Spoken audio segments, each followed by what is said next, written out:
Unfortunately, this game was not one of their greater titles, and I actually think it's the worst in the series for arbitrary reasons. They got better in the later two games. Oh, stupid. Their design got better in the later two games, but one of the issues I have with this game is their ACM graphics, and it was mind-blowing being able to do ACM on Game Boy, and that was one of the what was it? One of the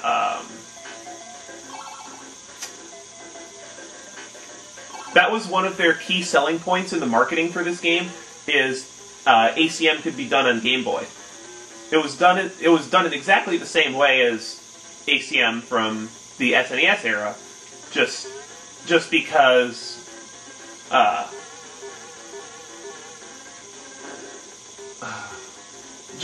the game was still sprite-based. Now, you're going to quickly discover, if you play along with this game, and even if you, to a lesser extent if you watch, that one of the huge issues with trying to put 3D graphics on Game Boy is that the screen was only 160 by 144. And unfortunately for Rare and its players, ACM and high-end graphics kind of don't work on a grayscale 160 by 144 screen, as opposed to, I think, the 320... what was the SNES? 320 by 240? I know it was definitely a lot bigger screen. And then they had and then, of course, on the... really? That's stupid. The level design in this game isn't the greatest either. But it's in their ACM engine, 16-bit goes a long way. Now, as far as the trilogy itself, they're definitely not bad games. They're just not very good by Rare's standards.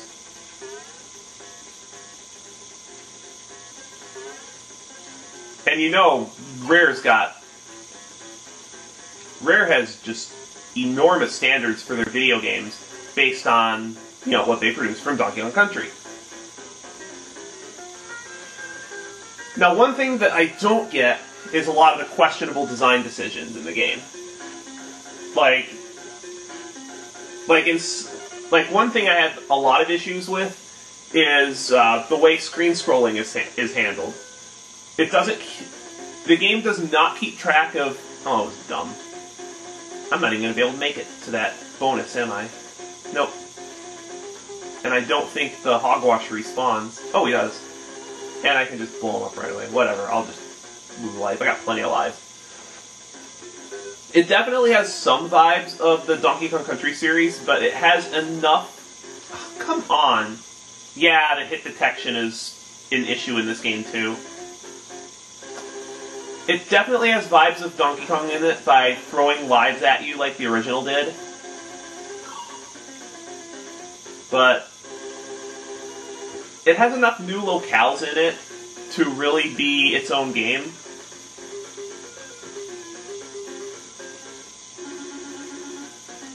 New areas come with new music. Has enough new mechanics to be its own game. But what I want to know is, were the Donkey Kong Country games and the Donkey Kong Land games developed by the same dev team? Because I don't know if they were, and it sure doesn't seem like it, because the way they hide bonuses and just hide things in general in this game seem a lot different than in DKC, and the level design seems markedly different. I wonder if it could be like a hardware limitation, but I doubt it.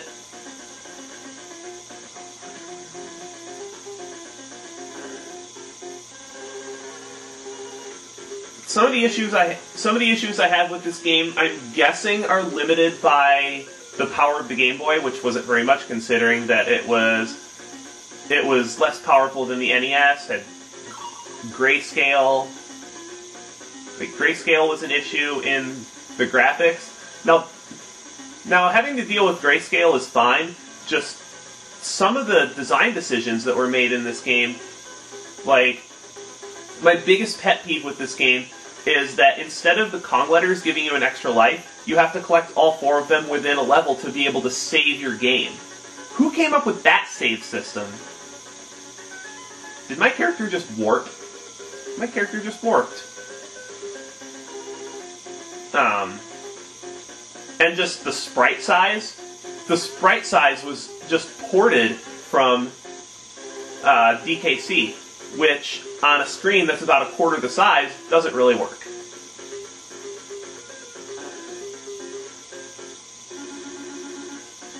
Now, don't get me wrong. If you really liked the Donkey Kong Country series, the game's definitely worth it. It's definitely worth trying. You may not like it as stupid. I still get credit for the bonus though, which is good. I just have a lot of... Damn it. I hate those damn snakes.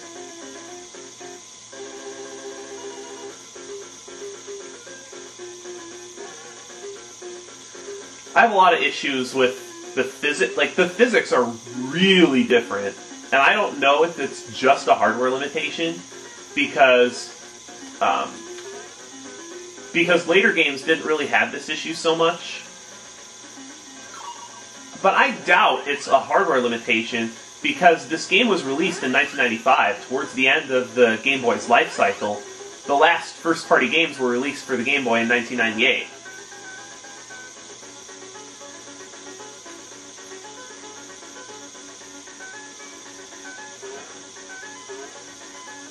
So I doubt it's a hardware problem. It's just that the developers didn't realize. Damn it! I hate that stupid jump. It's so terrible. Like the physics to this game really make speedrunning a pain in the ass, which makes sense.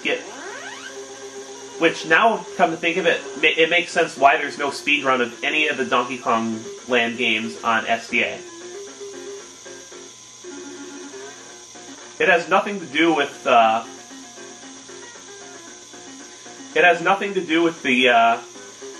with it being on Game Boy, and thus you need to have like a Game Boy player or a Super Game Boy to be able to record it, and they prefer Game Boy player anyway because of the slight FPS acceleration that the Super Game Boy hardware does.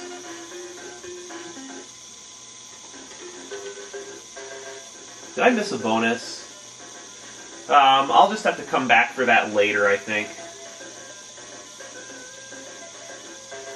Yeah, I'll just have to come back for this one later. I'll do it probably after the video and just cut a bunch of stuff out later.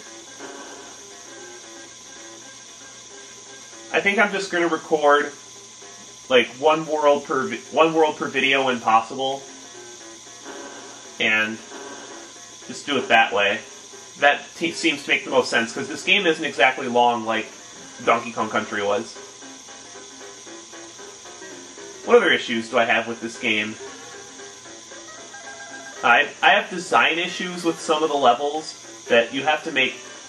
Like, they really did not take the smaller screen of the Game Boy into account when producing this game. Like, you can see, like I said before, you can see about a quarter as much as you can on the SNES. But basically what they did to make the graphics engine in this game was take the graphics from the SNES games, port them to this screen, and grayscale them. And like I was saying, grayscale ACM is just really, it's really grainy.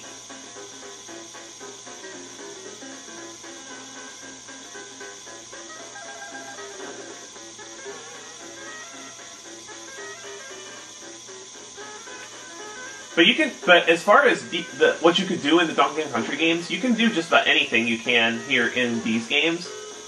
Well, at least in the first one. The second or third one, some notable mechanics were definitely removed. Like, I remember one of the things I distinctly remember not being able to do in 2 and 3 is you can't use the team throw. And one of the reasons why I think that this game was developed by a different dev team, and I missed the bonus, didn't I? Yeah, I did. I missed the bonus stage.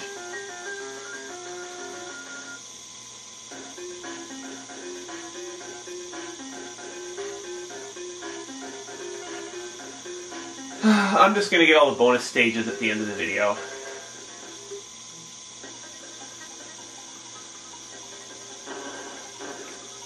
Oh, there's one up here, right? How did I forget this one? I don't need any more lives right now. However, but do bear in mind that those style of bonus stages do get much more scarce towards the end of the game. So if you ever start running low on lives, and you will towards the latter half of the game, where the stages start getting very hard, and not for good reasons either. Like, they actually start getting arbitrarily hard. For, again, poor design reasons. They did learn their lesson a bit in the other two games by making the graphics in those games a bit simpler. It's just when Donkey Kong Country was created, the game really pushed the limitations of what the Super Nintendo can do. And that was a good thing, because in the later half of the console wars, the SNES had to compete with systems that were more powerful than it, yet Nintendo still managed to retain its market share. I mean, Nintendo back in the day was the boogeyman. Now there really is, in the console wars, especially after the GameCube, there was no clear-cut winner. Like, all the consoles had their merits. Like the Xbox had the best online setup. The PlayStation 2 had arguably the best third-party games, and the Wii was the family console. Not to mention it had the most classic titles. I mean, back then they all had their merits. Oh, cool! I made that shot. Yeah, there's two ways to get into that particular bonus barrel, and one of them is a blind shot.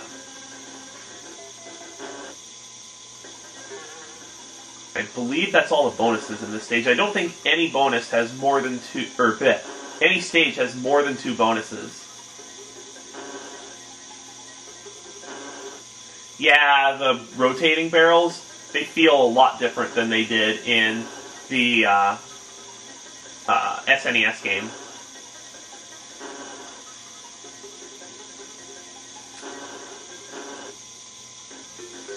Which is why I get the feeling, I'm not entirely sure, could someone with better knowledge of Rare tell me this? Were the Donkey Kong Land trilogy and the Donkey Kong Country trilogy developed by two different dev teams? Because it sure feels like it. There we go. Because people who are genre savvy to the original game are really going to find that they don't use the same techniques and the same style for, like, hiding shit and whatnot.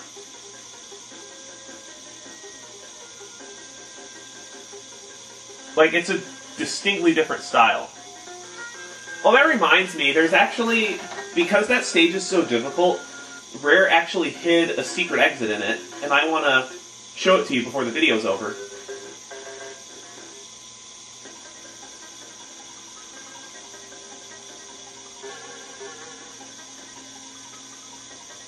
I think it's down here. Yep. I don't know how you're supposed to find that, because you can't really see it unless you fall on that cliff, which is just really, it's really hard to do unless you try, because of the auto-fire barrel. All the bosses are different too, and they look like they're CGI or whatever as well. This technology previously had only been used in movies, so it was mind-blowing to see it in video games. Like, the big movies the big movie everybody remembers that used this kind of CGI was Jurassic Park. Well, in any case, I think I've rambled on enough about the history of Donkey Kong Country and the console wars while going through the first world of Donkey Kong Land. So next time, we're going to clean up the first world of bonuses and start the second world. See you guys later.